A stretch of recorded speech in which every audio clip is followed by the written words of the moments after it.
दोस्तों, दिन ब दिन मोदी और शाह के लिए आगे का सफर मुश्किल होता जा रहा है और भले ही विपक्षी पार्टियों को तोड़कर उन्हें एनडीए में शामिल कर मोदी जी ने अपनी गिनती, एनडीए की गिनती 292 से 318 कर ली हो, लेकिन सच्चाई यह है कि इस जोड़ तोड़ के बावजूद भी मोदी के लिए आगे का यानी 2029 तक का सफर आसान नहीं है। और अगर हालात और बिगड़े तो फिर 2029 तक मोदी शायद कुर्सी पर ना टिक पाए।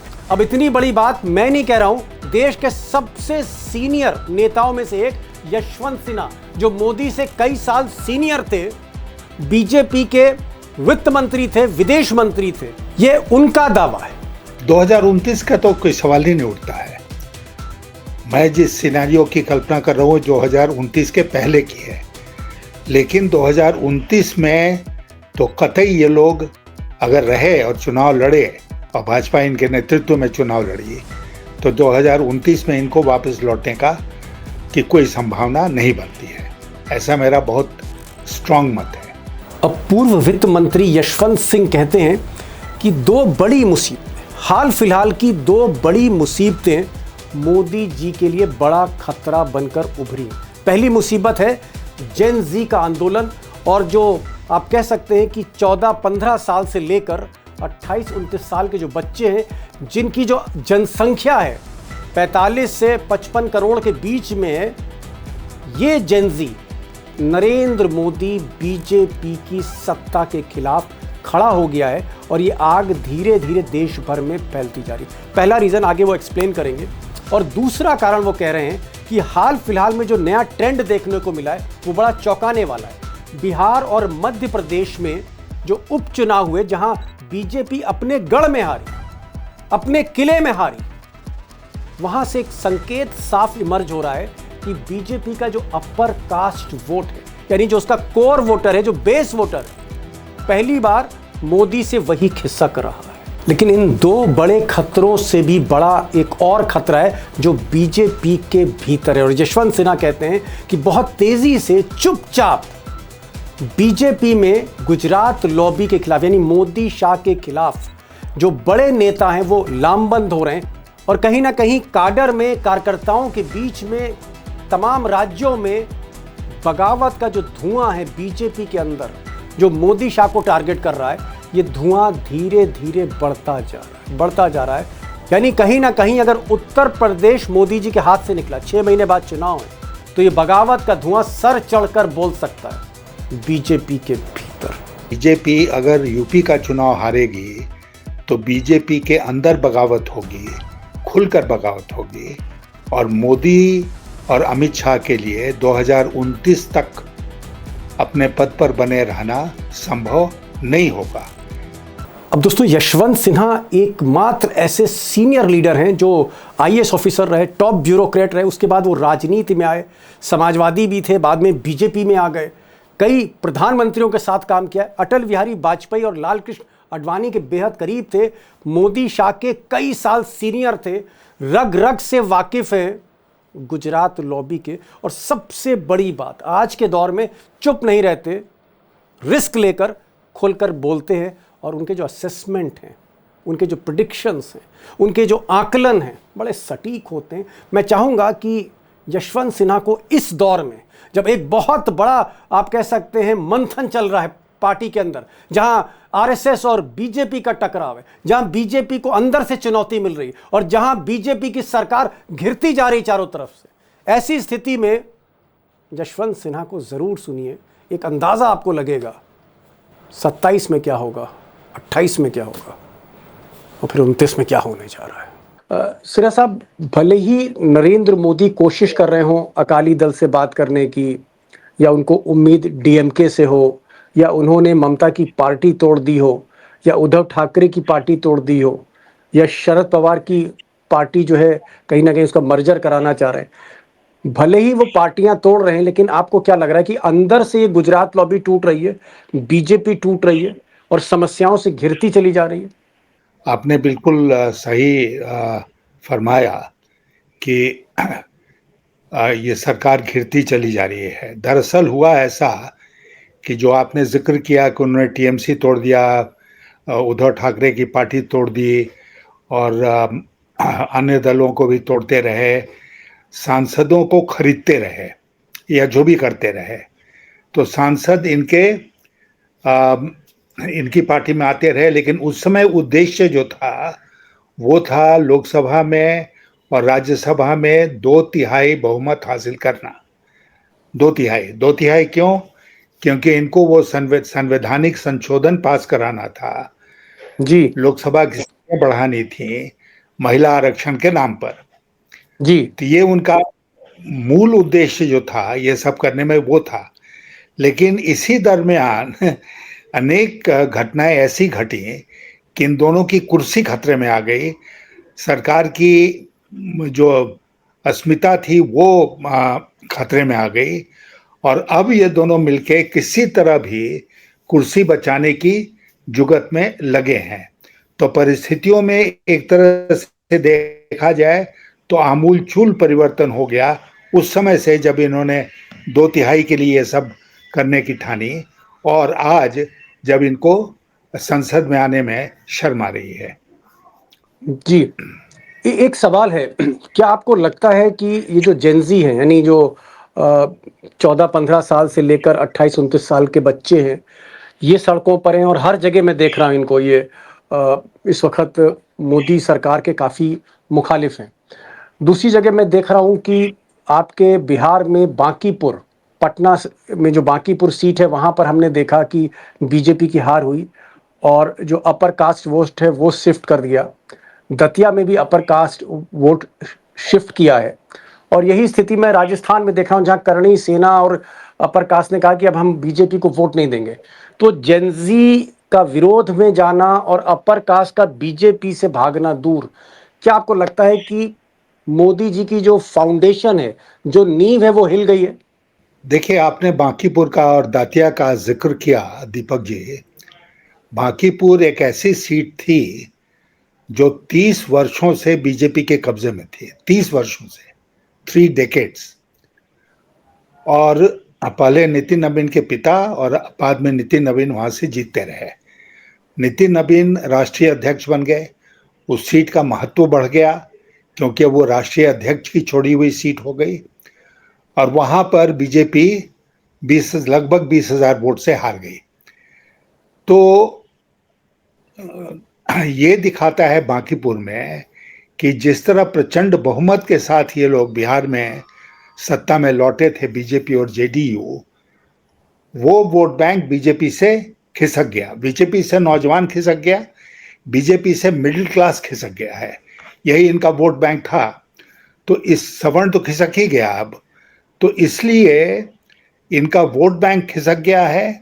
यही कारण है कि ये बांकीपुर उपचुनाव हारे, दतिया हारे, और गुजरात में ये जीत गए हैं उपचुनाव, लेकिन गुजरात में इनका वोट शेयर जो है उसमें जी भारी गिरावट है, उसमें भारी गिरावट। तो ये तीनों जो उपचुनाव हुए उन्होंने खतरे की घंटी बजाई बीजेपी के लिए, और मुझे लगता है कि इससे विचलित हुए हैं मोदी जी और अमित शाह जी, और इसलिए अब तरह तरह की बातें कर रहे हैं क्योंकि उनको अपनी कुर्सी हिलती डुलती नजर आ रही है अब।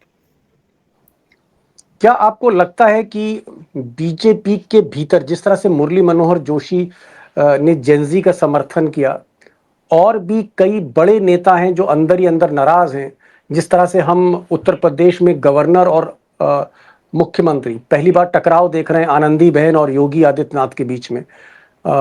इसके अलावा और भी कई नेता हैं जो थोड़ा अलग थलग है, नाराज पड़े हुए हैं, जिसमें राजस्थान में वसुंधरा राजे हैं, जिसमें आप कह सकते हैं कि नितिन गडकरी भी गुड लिस्ट में नहीं है, राजनाथ सिंह भी थोड़ा सा तटस्थ रहते हैं। क्या बीजेपी के भीतर भी एक बहुत बड़ा तबका वो मोदी और शाह से नाराज है? देखिए, नाराजगी तो पहले से थी, और जिन नेताओं का आपने नाम लिया वो नेता पहले से नाराज चल रहे थे। लेकिन नाराजगी व्यक्त करने का और नाराजगी के आधार पर काम करने का जो समय है वो उस समय नहीं था, इसलिए ये लोग सब खामोश कहीं न कहीं बैठे थे। अब ये ज़्यादा मुखर होंगे और ये जो इनको डिफेंसिव पर डाल दिया गया नितिन गडकरी को, वो पेट्रोलियम में जो एथेनॉल मिक्स हो जी। रहा है उसको लेकर, वो उसकी सफाई देते चल रहे हैं। राजनाथ जी के बारे में आपने कहा, वो बराबर तटस्थ रहे हैं। जब से मैं जानता हूं तब से वो तटस्थ रहे हैं और उम्मीद करते हैं कि कहीं न कहीं उनके लिए रास्ता बन जाएगा सबसे ऊंचे पद पर जाने के लिए। तो एक और प्रवृत्ति जो हमारी राजनीति में है दीपक जी, वो ये है कि लोग नेता के पीछे भागते हैं, खास करके कार्यकर्ता, उसी समय तक जब तक कि नेता सुरक्षित है और नेता में इतनी ताकत है कि वो वोट अपने कार्यकर्ताओं को दिला सकता है, विधानसभा हो या लोकसभा हो। जब उनको लगता है कि ये क्षमता उसकी कमजोर हो गई या नगण्य हो गई, तो फिर वो उससे हटने लगता है। मुझे लगता है कि यही स्थिति हमारे देश में अभी देखने को मिल रही है, क्योंकि बीजेपी के कार्यकर्ताओं को लगता है कि वो अब शायद नहीं बचा पाए और मोदी और शाह के नाम पर चुनाव नहीं जीत पाए। तो जैसे बांकीपुर में हुआ, दातिया में हुआ, उनको लग रहा है कि खतरा आगे चलकर अगर उनको टिकट मिल भी जाए तब भी उनके लिए खतरा है, चाहे लोकसभा का चुनाव हो चाहे विधानसभा का चुनाव हो। इसलिए वो लोग और पार्टी से विमुख होंगे। जी। 6 महीने के बाद उत्तर प्रदेश में चुनाव है, बहुत निर्णायक चुनाव है। वहाँ राम मंदिर का चोरी का मुद्दा काफ़ी इस वक्त चर्चा में है। इसके अलावा जेनजी ने भी कहा है, कॉकरोच जनता पार्टी ने भी कहा है कि इलेक्शन कमीशन की अगर गड़बड़ी करता है तो हम उसे चेताना चाहते हैं। तो जेनजी भी कूद सकता है इस चुनाव में। क्या आपको लगता है कि अगर उत्तर प्रदेश का चुनाव मोदी शाह हार जाते हैं, बीजेपी हार जाते हैं, तो मोदी के लिए, शाह के लिए स्थिति और ज़्यादा खराब होगी और ये जो बगावत है ये फिर खुलकर आ सकती है सामने अगर यूपी का चुनाव बीजेपी हारती है? बिल्कुल सही कहा आपने, और मैंने पहले भी कहा है इस बात को कि बीजेपी अगर यूपी का चुनाव हारेगी तो बीजेपी के अंदर बगावत होगी, खुलकर बगावत होगी, और मोदी और अमित शाह के लिए 2029 तक अपने पद पर बने रहना संभव नहीं होगा। ये हो सकता है कि ये लोग कोशिश करें कि कहीं ना कहीं कोई बहाना करके मिड टर्म इलेक्शन कर दें, कहीं ना कहीं कुछ और जुगत लगाकर ये केंद्र के चुनाव को राज्यों के चुनाव के साथ जोड़ दें, जिसमें इनके व्यक्तित्व का असर पड़े राज्यों के चुनाव के ऊपर भी। लेकिन मुझे नहीं लगता है कि योगी आदित्यनाथ जैसे लोग इस बात को स्वीकार करेंगे, और बीजेपी के अंदर खुसुर पुसुर शुरू हो गया है और उसका भी असर इनके जो निर्णय है उसके ऊपर पड़ेगा। जी, क्या आपको लगता है कि नेतृत्व परिवर्तन बीजेपी में हो सकता है 2028 में अगर यूपी में अगर हार मिलती है बीजेपी को या और राज्यों के चुनाव हाथ से निकलते हैं, तो क्या मोदी जी बीच मझधार में यानी 2027 के बाद हटाए जा सकते हैं, अमित शाह आ सकते हैं या अमित शाह की जगह कोई और आ सकता है, या फिर फैसला जो है वो आरएसएस कुछ ले सकती? क्या कोई टकराव आप देखते हैं आरएसएस और बीजेपी के बीच में उत्तर प्रदेश चुनाव अगर बीजेपी हारती है?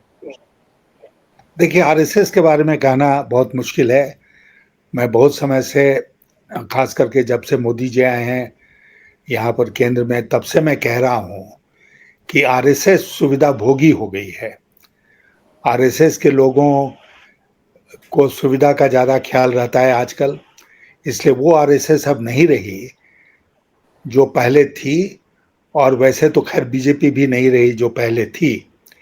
तो इसलिए आरएसएस का बहुत हमको नहीं लगता है कि प्रभाव पड़ने वाला है बीजेपी के अंदर जो कुछ हो रहा है उसको लेकर। लेकिन बीजेपी के अंदर ही ऐसे बहुत सारे तत्व हैं जो आज के दिन वेट एंड वॉच के मोड में हैं, और हमको लगता है कि आने वाले दिनों में इनकी संख्या बढ़ेगी और उत्तर प्रदेश का चुनाव निर्णायक होगा। एक और बात मैं यहाँ जोड़ना चाहूँगा कि नरेंद्र मोदी और अमित शाह के लिए यह आवश्यक होगा कि वो इस पद से हटें तो किसी ऐसे पद पर जाएं जिसमें उनको कॉन्स्टिट्यूशनल प्रोटेक्शन, संवैधानिक संरक्षण प्राप्त रहे। क्योंकि अगर यहाँ रेजिम चेंज होगा तो कितने मुकदमे उन दोनों के खिलाफ शुरू हो जाएंगे, ये वो भी जानते हैं, देश भी जानता है। तो इसीलिए ये हो सकता है कि राष्ट्रपति भवन की तरफ रुख करें, हो सकता है उपराष्ट्रपति के पद की तरफ रुख करें, ताकि इनको संवैधानिक संरक्षण मिलता रहे। क्या आप ये इशारा कर रहे हैं कि 2027 जो राष्ट्रपति का चुनाव है और ये नतीजे उत्तर प्रदेश के चुनाव के बाद ही आएंगे, अगर उत्तर प्रदेश बीजेपी हारती है तो क्या फिर राष्ट्रपति का जो चुनाव है Narendra Modi next president of India हो सकते हैं? आप कह रहे हैं कि उनको कॉन्स्टिट्यूशनल प्रोटेक्शन चाहिए। मैं बिल्कुल कायल हूं इस मत का कि नरेंद्र मोदी बहुत गंभीरता से आज के दिन सोच रहे होंगे और अमित शाह के साथ उनका मशविरा हो रहा होगा कि कैसे दोनों के दोनों संवैधानिक संरक्षण वाले पद पर चले जाएं। तो इसीलिए राष्ट्रपति का पद तो खाली हो रहा है, द्रौपदी मुर्मू का टर्म खत्म हो रहा है जी, और उसके बाद जो वाइस प्रेसिडेंट हैं, राज्यसभा के अध्यक्ष हैं, तो धनखड़ चढ़े गए तो ये भी जा सकते हैं। जी। आखिरी सवाल है, चलिए अगर राष्ट्रपति तो एक ऑप्शन है, वो नरेंद्र मोदी को तय करना है और शायद हो सकता है कुर्सी ना छोड़े, क्या आपको लगता है कि 2029 के बाद नरेंद्र मोदी का सत्ता में स्थापित रहना बहुत मुश्किल है? 2029 का तो कोई सवाल ही नहीं उठता है। मैं जिस सिनेरियो की कल्पना कर रहा हूँ 2029 के पहले की है, लेकिन 2029 में तो कतई ये लोग अगर रहे और चुनाव लड़े और भाजपा इनके नेतृत्व में चुनाव लड़ी तो 2029 में इनको वापस लौटने का की कोई संभावना नहीं बनती है। ऐसा मेरा बहुत स्ट्रांग मत है। और इसी में एक सप्लीमेंट्री क्वेश्चन कि अगर आपको लग रहा है कि नरेंद्र मोदी 2029 के आगे नहीं बढ़ पाएंगे तो क्या राहुल गांधी और विपक्ष आपको लगता है कि सक्षम है? राहुल गांधी को इस वक्त जिस तरह का जेनजी का सपोर्ट मिल रहा है, क्या राहुल गांधी और बल्कि अपर कास्ट का भी सपोर्ट मिल रहा है, उत्तर प्रदेश में इस तरह के संकेत आ रहे हैं, क्या राहुल गांधी सक्षम हैं इस सत्ता परिवर्तन को अंततः इनको हटाने में, मोदी को हटाने में? अगर कोई मुझसे 2 साल पहले अगर आपने ये सवाल पूछा होगा तो मेरा उत्तर होता नहीं। लेकिन आज के दिन राहुल गांधी में मैंने देखा है कि बहुत परिवर्तन हुआ है और वो एक संघर्षशील नेता के रूप में देश के सामने आए हैं और इसलिए उनका आगे बढ़ जाने में कोई कहीं दिक्कत नहीं आएगी। दूसरी बात कि कांग्रेस पार्टी ही विपक्ष में एक ऐसी पार्टी है जो ऑल इंडिया पार्टी है, जिसका फुटप्रिंट लगभग हर प्रदेश में है और इस समय भी लोकसभा में उनके पास सबसे ज़्यादा सांसद हैं, बहुमत से बहुत दूर हैं लेकिन हैं। तो 2029 का या उसके पहले कभी भी चुनाव होगा तो कांग्रेस पार्टी और अच्छा करेगी, विपक्षी दल और अच्छा करेंगे और अगर सब विपक्षी दल मिल के राहुल गांधी को अपना नेता चुन लेते हैं और देश के प्रधानमंत्री वो बन जाते हैं तो मुझे कोई आश्चर्य नहीं होगा। तो ये थे यशवंत सिन्हा, पूर्व वित्त मंत्री, विदेश मंत्री। इनका ये कहना है कि मोदी के लिए मुश्किलें बढ़ती जा रही हैं, दिन ब दिन बढ़ती जा रही हैं और हो सकता है कि 2029 के बाद मोदी शाह की सरकार ना रहे। दूसरी एक बड़ी पॉजिटिव बात कही कि राहुल गांधी में एक जबरदस्त परिवर्तन देखने को मिला है। इधर कुछ समय से संघर्षशील नेता हैं, सड़क के नेता बन गए हैं और अगर समूचा विपक्ष अगर राहुल गांधी को सपोर्ट करता है तो वो सत्ता परिवर्तन कर सकते हैं। He could be the next prime minister. इस तरह की एक प्रिडिक्शन जो है, असेसमेंट जो है वो यशवंत सिन्हा साहब का। बहुत बहुत शुक्रिया यशवंत सिन्हा साहब, शॉर्ट नोटिस पर आए और मैं जानता हूँ बहुत मसरूफ थे लेकिन आपने समय दिया। Thank you so much sir, thank you so much, take care sir, thank you so much.